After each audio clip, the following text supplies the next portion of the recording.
पुराने हिंदुस्तान के एक खामोश से जंगल के किनारे एक छोटा सा गांव आबाद था, निर्मल गांव। इसी गांव के बाहर एक झोंपड़ी में रहता था एक अंधा सिपेरा। नाम था बाबा शिम्भो। बाबा शिम्भो दिन भर बैन बजाता और शाम को सूखे पत्तों पर लेट जाता। आंखों से अंधा मगर दिल का रोशन, बैन से ऐसे साज निकालता जैसे सांप भी सुनकर राग जाए। गांव वाले इसे पागल समझते, बच्चे इस पर हंसते और कुछ लोग इसे मनहूस कहते। लेकिन किसी को मालूम न था कि उसकी बैन सुनने रोज एक सांप आता था, एक सारुख धारीदार सुनपौला, जो झाड़ियों से निकलकर शाम के वक्त बैन की दायना पर रेंगता हुआ आता और चुपचाप बाबा के करीब बैठ जाता। बाबा को दिखाई कुछ न देता, मगर बैन बजाते बजाते वो हमेशा आहिस्ता से कहता, तो आ गया ना मेरे वफादार दोस्त। और हैरत की बात ये थी, सांप कभी काटा नहीं, कभी फुनकारा नहीं, सिर्फ सानत्ता रहा और हर शाम वापस जंगल की तरफ लूट जाता।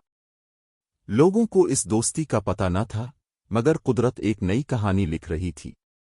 ऐसी कहानी जो आजमाइश, वफादारी और कुर्बानी से लबरेज थी। एक रात जंगल से एक शिकारी गुजर रहा था और उसने झोंपड़ी के पास सुनपौला देख लिया।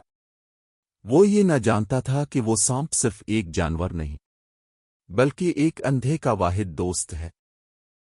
रात गहरी हो चुकी थी। जंगल के दरख्तों से झींगर बोल रहे थे और चांदनी झोंपड़ी की छत पर ठहर सी गई थी।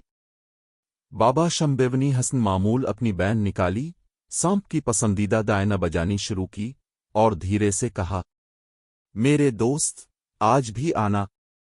मुझे बैन का स्वार पूरा तभी लगता है जब ताव सामने होता है। सुनपौला झाड़ियों से निकला और आहिस्ता आहिस्ता रेंगता हुआ बाबा के कदमों के करीब आकर राग गया। वो लम्हे चुपचाप, पुरसुकून और रूहानी होते थे, जैसे दो अलग दुनियाओं के मखलूक एक दूसरे से बात किए बगैर सब कुछ कह देते हों। लेकिन दूर दरख्तों की ओट में शिकारी उबनियम सिंह छुपा हुआ सब देख रहा था। उसने अपने साथ एक बांस की टोकरी, रस्सों और जहर निकालने वाले आलात लाए थे। इसकी नजरें संपोली पर थीं और इरादा साफ, कल सुबह इस सांप को पकड़कर शहर ले जाऊंगा, अच्छे दाम मिलेंगे। अगली सुबह जब बाबा शम्बेवनी बैन बजानी चाही तो सांप नजर न आया। बाबा ने परेशानी से इधर अलिफादेरसाना जमीन पर हाथ फेरा, मगर वो आहट जो हर रोज आती थी आज कहीं न थी। इधर जंगल के अंदर सुनपौला एक जाल में फंसा हुआ था। शिकारी ने चालाकी से बैन की आवाज पर उसे फंसाया और बंद कर लिया। अब वो बैन जो सांप के साथ जिंदगी में सर बांधती थी, खामोश हो गए। बाबा शम्बेवनी रोते हुए बैन नीचे रख दी और पहली बार बोला, लगता है मेरे नसीब का आखिरी सुवार भी छन गया है। मगर उसे खबर न थी, जिस सांप को वो दोस्त समझता था वो भी कैद में बेचैन था। और अब एक वफादार सांप की आजादी और एक अंधे सिपेरे के यकीन की जंग शुरू होने वाली थी। शिकारी बयाम सिंह ने संपोली को बांस की टोकरी में बंद कर दिया था और उस पर वजनी पत्थर रख दिया। अब वो सांप जो हर शाम बाबा शम्बेयाव की बैन पर रींग कर आता था, जमीन पर पड़े बिना सारों की तरह कैद हो चुका था। मगर कुदरत ने इसे सिर्फ जहर के लिए पैदा नहीं किया था, बल्कि वफादारी के एक अनोखे पैगाम के लिए। दोपहर को शिकारी पानी लेने नदी की तरफ गया। तभी एक छोटा सा लड़का राजू, जो अक्सर बाबा शम्बेयाव को खाना देने आया करता था, जंगल से लकड़ियां चुनते हुए अलिफादेरा निकला। राजू ने कुछ अजब सी आहट सुनी। टोकरी के अंदर से सांप फुनकारता नहीं था, बल्कि अपने जिस्म को जमीन पर घसीटकर किसी को मुतवज्जे करने की कोशिश कर रहा था। राजू ने कान लगाया और फिर आंखों में हैरत सिमट आई। सांप अपनी दाम से बैन की दयान जैसी आवाज पैदा करने की कोशिश कर रहा था। ये तो बाबा की धन है, रे अज्जो धीरे से बोला। वो समझ गया कि ये कोई आम सांप नहीं, ये बाबा के सवार का साथी है। राजू दौड़ा, बाबा शंब्याव के पास पहुंचा और कहा, बाबा, आपका सुनपौला कैद में है। उसने आपकी धन सुनाई, मुझे बुलाया। बाबा शंब्याव की आंखों से आंसू निकल आए। उसने लरसती आवाज में कहा, मुझे ले चलो। शायद मेरा साज अभी मुकम्मल हुआ नहीं, शायद दोस्ती अभी खत्म नहीं हुई। और वो नाबीना मगर यकीन के सहारे रेअज्जू के हाथ थामे जंगल की तरफ चल पड़ा। राजू बाबा शंब्याव का हाथ थामे घने जंगल के बीच इस जगह पहुंचा जहां बांस की टोकरी के नीचे सांप कैद था। बाबा झुका, जमीन को हाथों से टटोला और फिर जैसे इसे अपने दोस्त की सांसें महसूस हो गईं, वो आहिस्ता से बोला, मेरे साथी, मैं आ गया हूं।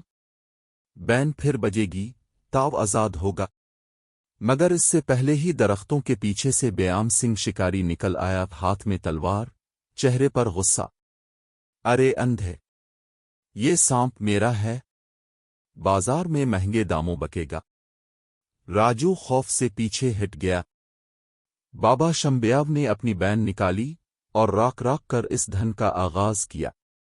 वही धन जो सिर्फ वही सुनपौला समझता था। शिकारी कहकहा लगाकर बोला, बैन बजाने से क्या होगा? ये वक्त साज का नहीं, ताकत का है। मगर जैसे ही बैन की धन फिजा में घुली, टोकरी के नीचे कैद सांप ने पूरे जोर से अपना जिस्म हिलाया। टोकरी उलट गई और वो सरकता हुआ बाबा के कदमों तक आ गया। बैन की तान बुलंद हुई और सांप बाबा के गिर्द ऐसे रक्स करने लगा जैसे सच्चाई तलवार के आगे नाच रही हो। शिकारी ने गुस्से से तलवार उठाई और आगे बढ़ा, लेकिन सांप, जो कभी किसी को नुकसान न पहुंचाता था, इस बार फुनकारा और लम्हों में शिकारी के कदमों में आकर रुक गया। उसने काटा नहीं, बस अपना फन जमीन पर टकाकर जैसे इंतबा दिया। अगर दोस्ती को नुकसान पहुंचाने की कोशिश की तो जहर नहीं, वफादारी तुझे मार डालेगी। शिकारी की आंखों में खौफ उतर आया। राजू चीखा, ये कोई आम सांप नहीं, ये दोस्ती का साया है। बेआम सिंह ने तलवार फेंकी और जंगल से भाग निकला। बाबा शंब्याव बैन रोकते हुए बोला, आज ताव ने मेरी आंखें नहीं, मेरी सांसें बचा ले मेरे दोस्त। बाबा शंब्याव, राजू और सुनपौला वापस गांव आए। गांव वाले, जो कल तक बाबा को पागल और सांप को खतरा समझते थे, आज खामोश खड़े थे जैसे किसी अनदेखे रिश्ते को सलाम कर रहे हों। बाबा की बैन अब हर शाम बजती और सुनपौला चुपचाप उसके करीब बैठता। न कोई तमाशा, न कोई करतब, सिर्फ खामोश धन और इस धन पर सांप का झक जाना। राजू, जो अब बाबा का शागिर्द बन चुका था, सबको बताया करता, ये सांप न काटता है, न डसता, ये दोस्ती निभाता है। कई महीने गुजर गए। गांव में अब बाबा शंब्याव की इज्जत होने लगी थी। लोग अपने बच्चों को इसके पास ले जाते और कहते, देखो, ये है असली इंसान, जिसने आंखों से नहीं, दिल से दोस्ती की। मगर वक्त को कभी एक जगह टिकना पसंद नहीं। एक रात मौसम अचानक बदला, आसमान पर बादल छाए और बिजली की कड़क से जमीन दहल गई। बाबा शंब्याव को बुखार था और वो कमजोर हो चुका था। राजू दौड़ा, दवा लेने गया, लेकिन जब वापस आया तो बाबा खामोश लेटा था और सुनपौला उसके सीने पर सर रखे हल्की सांसों के साथ बैठा था। राजू रोने लगा, बाबा, आपकी बैन बजाए बगैर कैसे खामोश हो गई?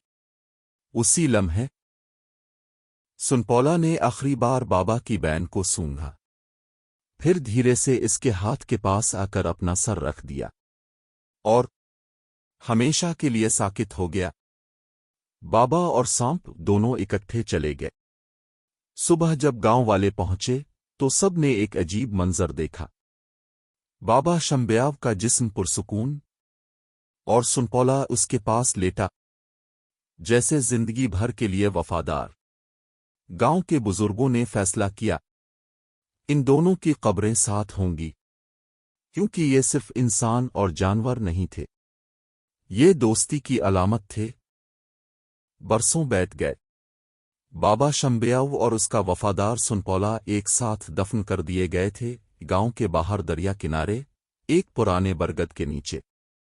लोग उनकी कब्र पर फूल चढ़ाते, दुआएं मांगते और अपने बच्चों को सिखाते, अगर वफादारी समझनी हो तो अंधे सपेरे और सांप की कहानी याद रखो। राजू, जो बचपन में उनका गवाह था, अब जवान हो चुका था। उसने बैंड बजाना सीख लिया था, मगर उसके दिल में हमेशा एक खाली जगह रहती। बाबा की तरह बैंड नहीं बजती, क्योंकि इन जैसा जज्बा कहाँ।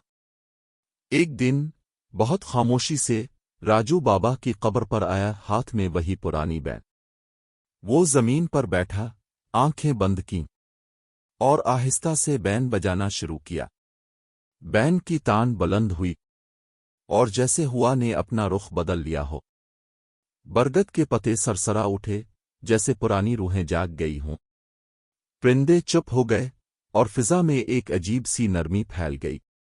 राजू ने बैंड बजाते हुए आंखें खोले तो उसे लगा जैसे कब्र के करीब मिट्टी हल्की सी सरकी हो, और वहां एक छोटा सा सुनपौला, बिल्कुल उसी नक्शो निगार का, रेंगता हुआ इसके करीब आकर बैठ गया। राजू कांप उठा। ये वही नस्ल है। वो कुछ देर खामोश रहा, फिर बैंड बजाना जारी रखा। छोटा सांप वहीं बैठा रहा, बगैर काटे, बगैर डरे, बस बैंड सुनने के लिए। लोगों ने जब ये मंजर देखा तो हैरान रह गए। शायद कुछ रिश्ते जिस्म से नहीं, रूह से जाड़ती हैं, और शायद बाज दोस्ती कभी मरती नहीं, बस सांस रोक लेती है।